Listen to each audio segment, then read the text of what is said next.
welcome everyone to round 4, the final round of Thursday, January 8th, Star Wars Unlimited local night over at Valkyrie Vault in Brownsburg, Indiana. If you guys are looking for a place to play some Star Wars Unlimited, check out Valkyrie Vault in Brownsburg, Indiana. Thursday nights, 6 p.m., $5 entry. And welcome to the final round of Valkyrie Vault Store Showdown. For the final round, we got Han Spark Green, arguably one of the best decks currently in the meta. A deck that's all about quick ramp so that you can drag your bodies out quickly. This player did get in first. I got in second, of course, with my Boba JTL Green. I will ping a video right now for you in YouTube where we did check out a Han Spark Green for you all if you guys are curious what one looks like and see how your esteemed host plays it. But without further ado, folks, let's jump into game number 1 because I'm already told you, I got second in this event. I did not get first. This is my only loss for the night. Though I swore I thought Sabe Yellow was going to be my loss for the night. Anyways, here we go. We're going to start off with a Pride, and then we're going to go for L337 on the Han side there to come out with a shield because again, it gets a shield if it did not rescue a unit as well. So anyways, again, the Han leader states on it that you swing, then you can tap. So tap itself, put a resource from your hand into your resources, and then on your regrouping phase, kill one of your resources. That is its effect of on self. And then it flips 4/6 as well. And then on attack, you take the top card of your resources and top card of your deck and put it into your resources. And again, it does the exact same thing on the regrouping phase. You kill one of your resources. So this deck can quickly go from up to 5 and then is able to get up to 6 and then get up to 7 with the turn on 5 resource turn. A lot of people are saying why this leader still hasn't gotten banned. I'm not sure. I mean, I guess it's really not going to matter as I'm going to put out a droid missile platform. I was able to do the Pride attack and then have it deal the 2 extra indirect damage, and it's going to be able to then do the 1 indirect damage from the Boba there. And then those all going to go onto the good old Obi-Wan there, who no longer has Sentinel because again, he only gains Sentinel the turn he's played or the turn you play a Force unit. So we're going to have to kind of see what the Han player here wants to do. It is interesting. Game number 1, they really don't play much of using the Han's effect as they spin back my droid missile platform. I'm going to put out the super laser tech so that I can start my ramp condition here just so I can get a little bit going here as I'm going to get swung in by the 2, as General Pride is going to die to the Obi-Wan, and then Obi-Wan will die to Pride as well as the L337 dealing damage to my base.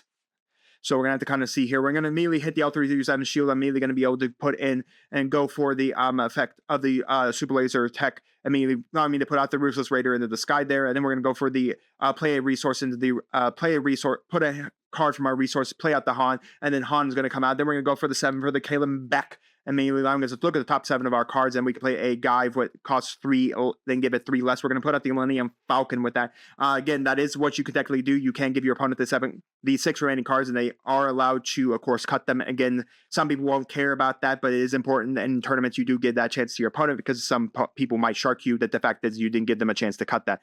Not sure why. But anyways, then we're going to kill off 2 resources there for it looks like a Falcon and an R2-D2 getting killed off from, of course, the Han Solo. We're going to flip the... we're going to go flip we're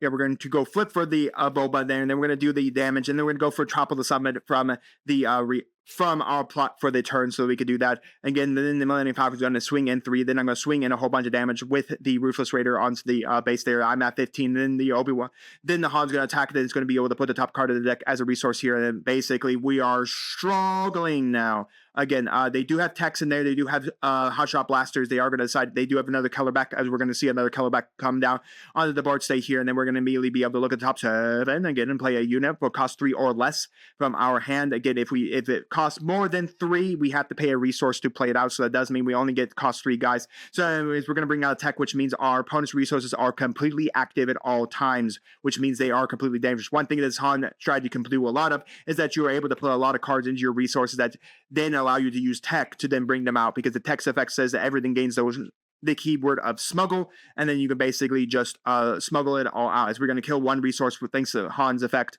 there, so we're going to kill an L337 from our resources. There really isn't much left. I'm going to go for planetary bombardment, 12 indirect damage because I have a capital class vessel, 3 onto the Millennium Falcon, 4 from onto tech. And then it looks like the remaining 5 onto Han Solo here.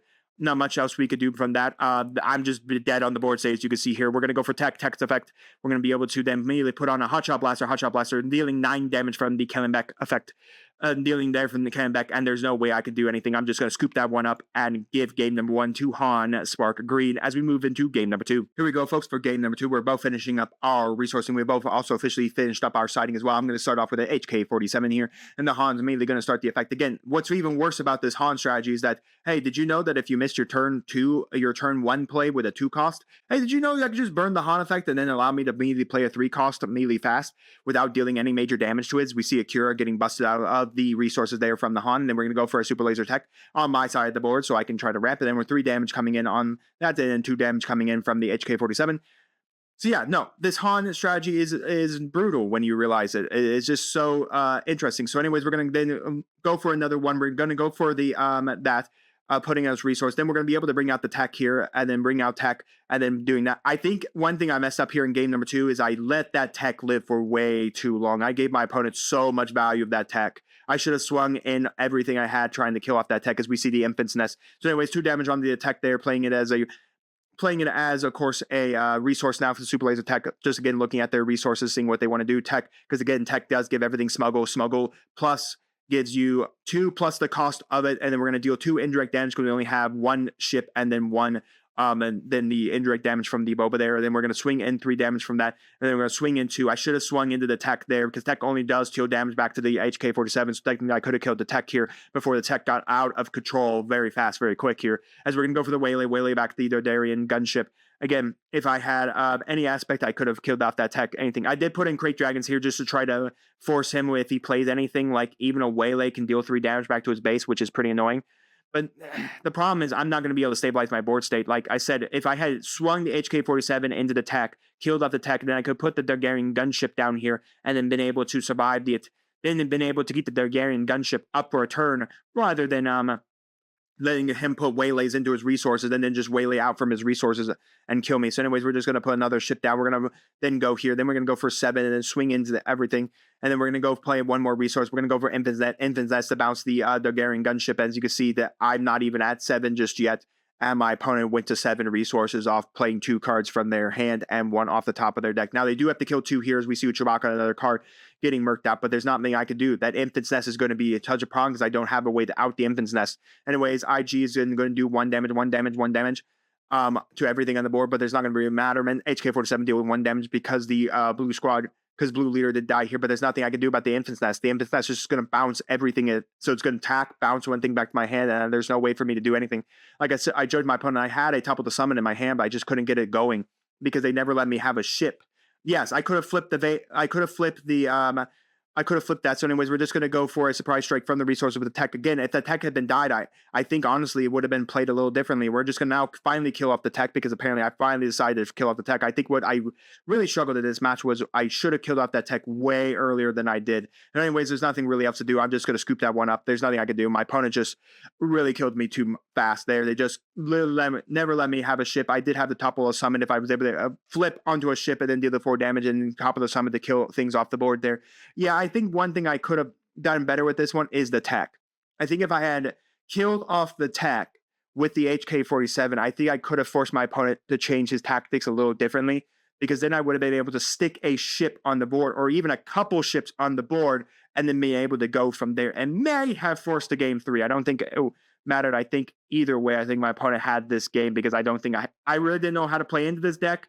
I have not played a lot of Han Spark Green even on my locals, so nonetheless, I was proud of myself. I was able to get out of getting a finalist, a top 4 and top 8 card for this SOR showdown of the Queen Amidala, and that's good for me. I got second. Again, I think that was a little bit of a Ponzi because, again, I did get that only thanks to the fact that we had a input of scores into the system, which allowed me to beat someone who actually lost round 1 instead of trying to beat someone who won round 1, who technically did win round 1. So that did give me a free win, but a free win's a free win. PSA, folks, I've said it, I think, over all 4 matches. Check the scores before you let anybody get into round number 2. Check the scores after they are inputted. So, with that said, guys, let me know your thoughts down in the comments on the Han Spark Green on Boba, JTL, Green. Let me know your thoughts overall. If you tried both the leaders, what are your thoughts overall on Han, Spark, Green coming back in the meta and being very meta relevant? Once again, let me know what your thoughts overall on the leader. Should he have been banned long ago? Should he have gone with the DJ? Should he have gone instead of DJ? Let me know all that down in the comments. And while you're commenting, do make sure to like the video, subscribe to the channel, and ring the bell so you know if my videos go live for you. And we'll see you next time. I'm Dragons TCG.